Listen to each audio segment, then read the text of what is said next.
Nation's counterterrorism strategy really emphasizing combating radical Islamic terrorist groups and Islamic ideology. Now, this is a significant departure from the Obama administration, which aimed to de-emphasize the threat of Islamic terror. What do you think of the strategy? Well, I think it's refreshing. It's really the story that unfortunately got buried by the Supreme Court issue this week. But at the end of the day, this is a huge shift from the 2011 Obama strategy that our entire Muslim reform movement criticized in a major paper that we released right after their strategy in July 2011, in which we said they used the word ideology but never mentioned Islamism, never mentioned jihad, never mentioned the common thread.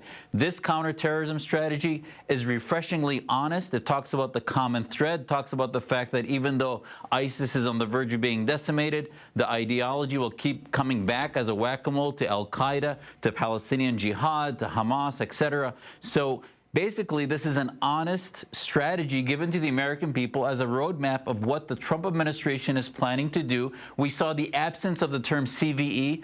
Thank God, countering violent extremism, which meant nothing. Now they talk about terrorism prevention, and they're talking about Islamism and the threat of ideology. And hopefully now the next step, this is a healthy start, the next step will be engaging Muslim reformers who can help in an offense rather than simply defense. Raheem, would you agree that it's essential to highlight the Islamic Jihad ideology behind terrorism? Because unless you can acknowledge what the threat is and what the source of the threat is, you can't really fight it. Yeah, I think Dr. Jasser is exactly correct in what he says about playing whack-a-mole. You know, these groups don't just disappear, they transfigure, they change their names, they may change their tactics, but the underlying threat remains the same. These are radical Islamist supremacist movements that we're dealing with here, and what I particularly enjoyed seeing in this new counterterrorism strategy was a broadening, not just focusing on the sort of traditional Islamic terrorist groups as we've known them across the world, but actually broadening that. They've included new groups in Pakistan, for example, and also, as you mentioned in your package, the stress on Iran here, which John Bolton called the central banker of global terrorism and terror finance, I believe, and that's an incredibly important thing. You know, this is President Trump and his administration once again delivering on a major campaign promise.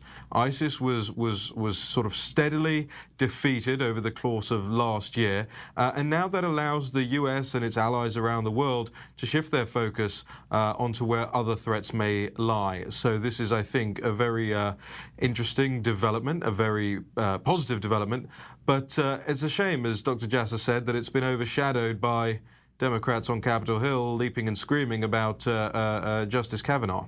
Well, Dr. Jasser, are you worried at all that stressing the role of jihadism and Islam could create anti-Muslim sentiment or fuel Islamophobia? Absolutely not. I mean, actually, the establishment over at The Atlantic responded and said this is actually a minimal change. They tried to say that it was hardly any movement at the needle and that they really continued the same policy. I think that tells you that when you're honest about jihadism and Islamism, the folks who are experts in this realize there's not much to say other than to deal with the truth. And I think there's nothing more anti-Islamic or anti-Muslim than lying to America and treating Muslims as children rather than as adults, and actually then generalizing that we're all either peaceful or we're all either radical. Somewhere in the middle is the truth. And when you deal with it as truthful and as adults, actually it becomes much more honest, and you engage Muslims as a solution rather than simply ignoring them because you're worried about political correctness and the grievance groups like the Council on American Islamic Relations and other Islamists that are now surely going to read this and wither away. Dr. Zuhdi Jasser, thank you so much. Brilliant analysis. As always, Raheem, we'll give you the last word here. You've got about 30 seconds.